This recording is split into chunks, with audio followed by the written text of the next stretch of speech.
No, I don't think we should get our money back. I think it's a great investment. This has bipartisan support as well.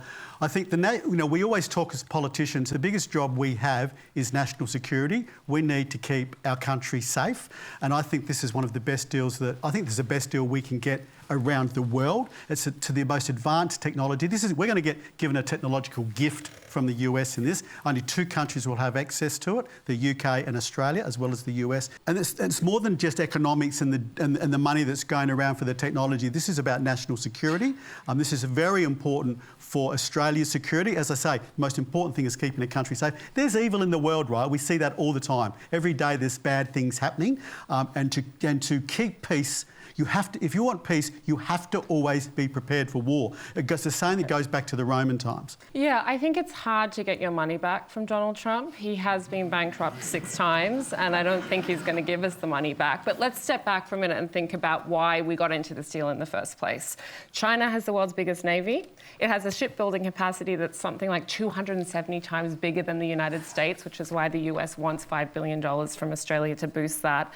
And China is catching up to the US in the Indo-Pacific. Now, right now, its submarines are noisy, and it doesn't have nearly as many of them as the US does. And the US sees an opportunity in going into that alliance with Australia to shore up its position in a great power competition with China in the Indo-Pacific.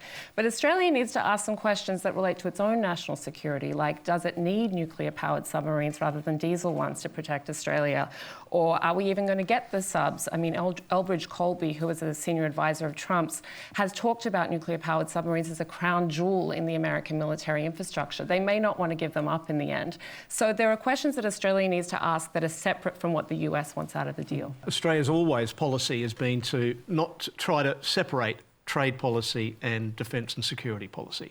And we're in Trump is sparking a global trade war, of which so far we've just been hit just a little bit. We haven't been singled out. It's probably going to get bigger, and it's probably going to get sort of worse as a bad thing. But it's always been Australian policy to try and separate the two. Doesn't mean that there's not serious issues about the AUKUS deal itself that should be pursued. It was brought up very quickly by the Morrison government.